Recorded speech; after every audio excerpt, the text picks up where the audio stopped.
Okay, got a lot to go over today before I start with that. Like, share, subscribe, all that good stuff. So I'm going to start with this. James Lindsay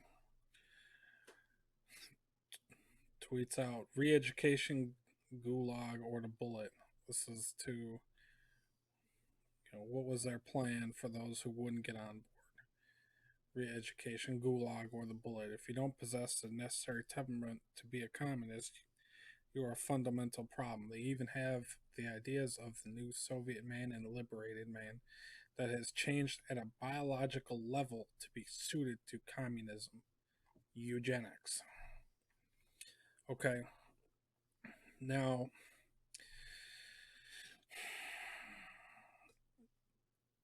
where do you see where they're trying to change people at the biological level? It's, they're trying to make the whole trans thing more mainstream to change people biologically, right?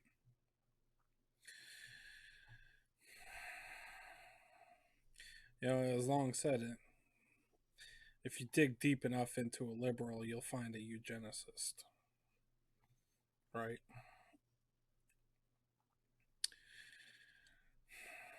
But then later on, somebody asked him, "You ever think, James, if shit really goes sideways, you'll be the first in the gulag?" And his response, pretty dark, And this dude knows what he's talking about. If you're on Twitter, I suggest you give him a follow because this guy, he knows what he's talking about.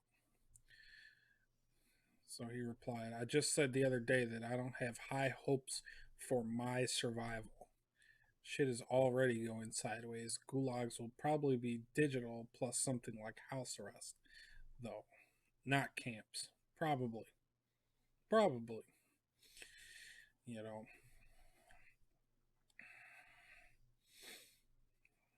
that would actually make sense too. But like I said, just got to try to get ready because don't always rely on tech.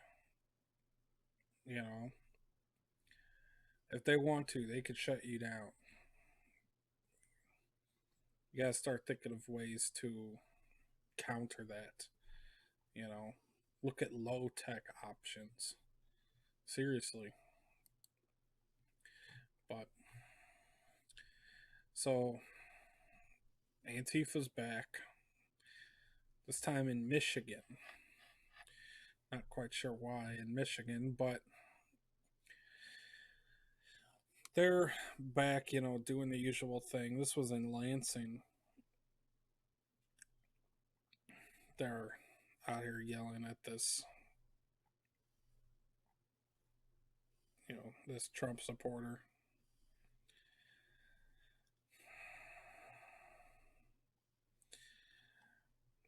It's gonna, things are just gonna heat up. This is a decent amount of people. I'm kind of surprised, but I had to talk about this. I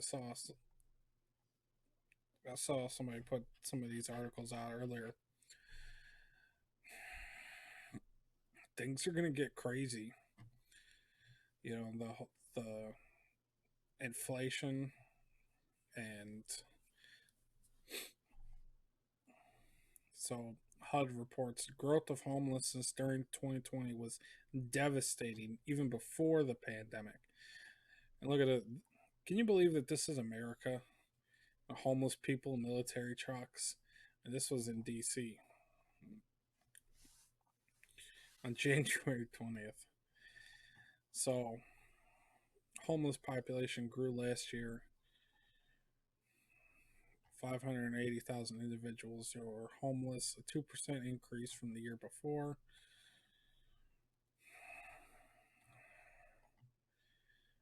And we know that there's, even more homeless people. I know I've seen quite a bit more.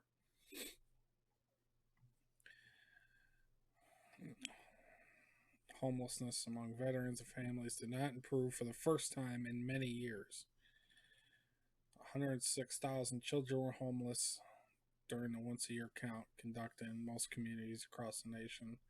While the majority of homeless children were in shelters or transitional housing, almost 11,000 were living outside.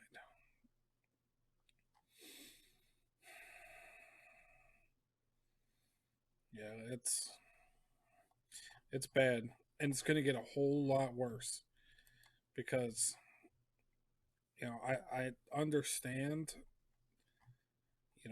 It's a tough position. Okay, it really is a tough position. Government power grab thwarted by unconstitutional eviction moratorium. So just yesterday,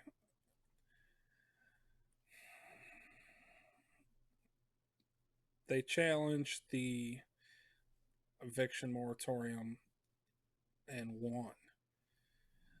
So now you can expect the number of homeless people to just fly right through the. It's gonna get crazy, because all these people are gonna.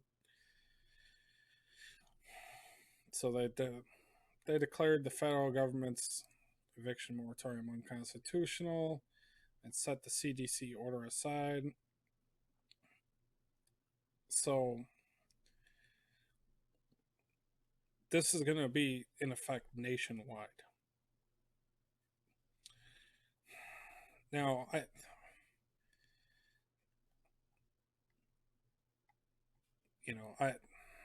I couldn't agree with part of the eviction moratorium for fines and potential jail time you know, for this, but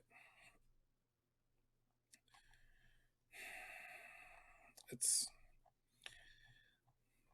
the homeless problem is going to get insane in the next couple of months.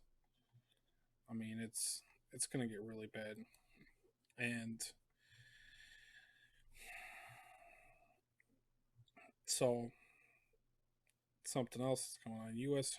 home building dropped to a 6-month low in February as severe cold.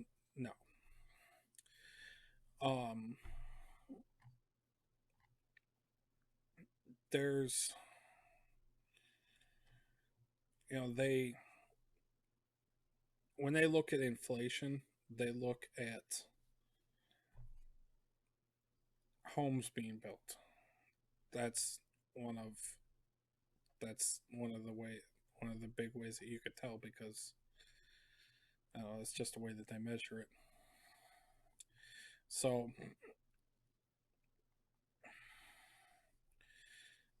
though the second straight monthly decline in home building could lead economists to trim their lofty gross domestic product estimates for the first quarter, a rebound is expected in the April June period.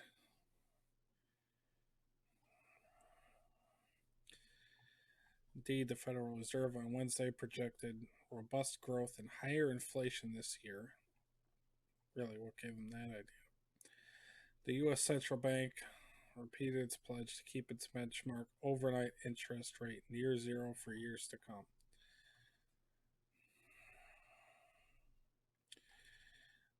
But you could kind of see from they were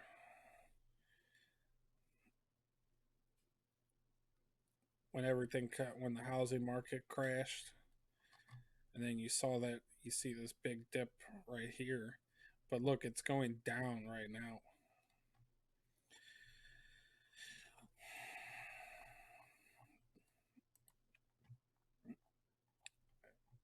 But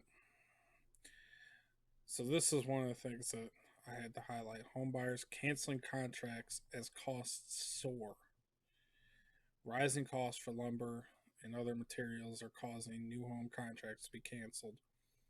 Lumber costs have surged more than 170% over the past year, adding around $24,000 to the cost of a new home. Concrete, metal products, appliances, and other expenses are also increasing due to supply chains disruption caused by COVID-19. The additional costs preventing some first-time homebuyers from entering the market as resale inventories remain low. First-time homebuyers are the ones that really drive the housing market. CEO of the National Association of Home Builders told Fox Business it's a big problem. The problem of higher material costs is being compounded by a rise in mortgage rates. The rate on a 30-year fixed mortgage has risen by 30 basis points over the past month to a 7-month high of 3.24%. Rates hit a record low of 2.85 in November.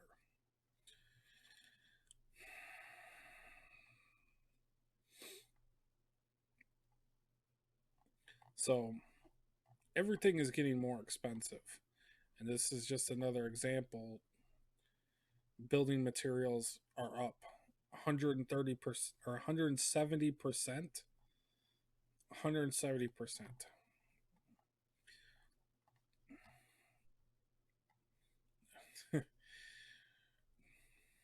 Things are going to get crazy. I hope people are ready for it. Because they say that this is, from what I've read, that building materials is a projection of what's to come, right? So, we've seen gas going up, we've seen food going up. Now, seeing this 170%, that's crazy. Could you imagine your food going up 170% in cost?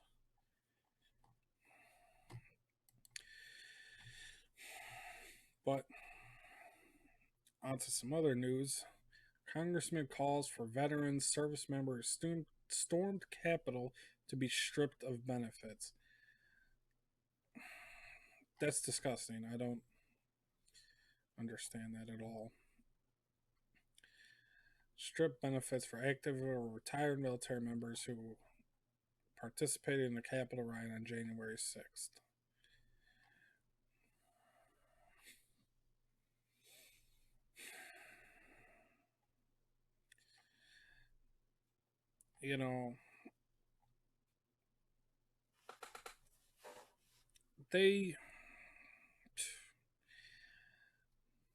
They're trying to punish people. They're trying to say that, look, if you oppose us, because remember, they're going after people who didn't even go in the building. They're going after people who did not storm the Capitol. They're arresting people who did not storm the Capitol. So anybody that was there, I guarantee you they're going to end up doing this to them.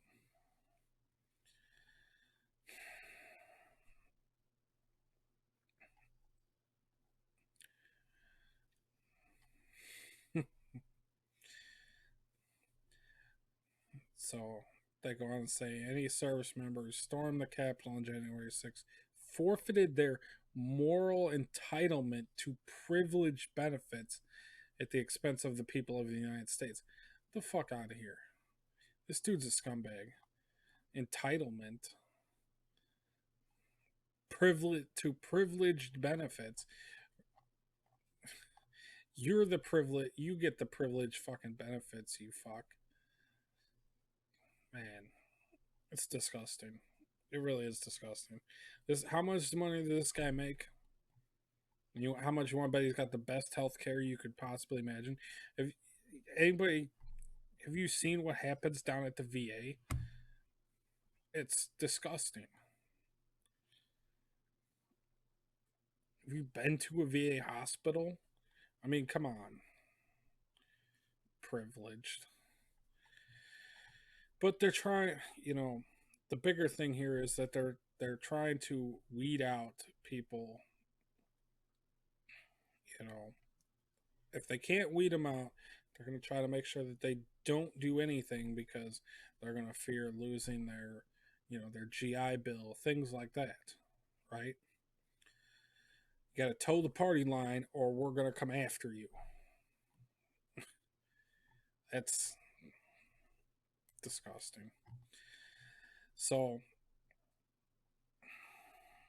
relating to that, Pentagon brass is worried troops hold mainstream views on BLM and Capitol Hill rioting. I mean, of course they hold mainstream views. They're people. They have fucking opinions. Some service members have questioned why the Pentagon did not address violence during racial injustice riots as harshly as it did the U.S. Capitol riots, and higher ups are allegedly concerned. I bet they're concerned. During a training session, some military members claim that the violence occurred during the widespread riots last summer should be treated equally with the violence at the Capitol riot. Yeah, it should be. And what's the difference between the Capitol and what Antifa does to Portland, to the federal courthouse in Portland all the time? Is that still not federal? But whatever. This is coming from every echelon that we're talking to. Some people think that, all right, so January 6th happened. How come you're not looking at a situation going on in Seattle prior to that?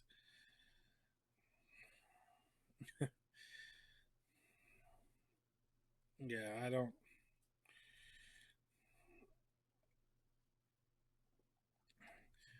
The Pentagon is concerned that portions of U.S. troops hold extremist views and is talks about methods for soldiers to confidentially report potential extremist behavior within their units. So they're going to cancel anyone who doesn't toe the party line.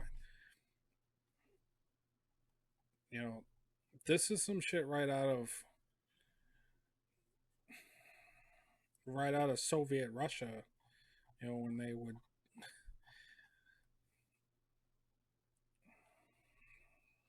It's bad.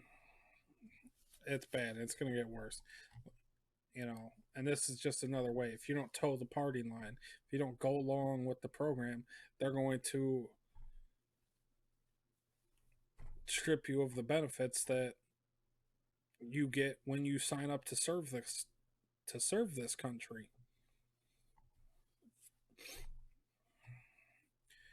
I don't know. It's pretty disgusting. Like I mentioned before, there's that guy that he already said, he emailed Jack Posobiec and said, I feel that if I don't toe the party line, I could end up doing a dime in Leavenworth for being a Trump supporter, basically. It's basically the gist of it. So I hope people are ready because they're only going to get worse. This guy's a scumbag, though. Yeah, I'm going to leave it there.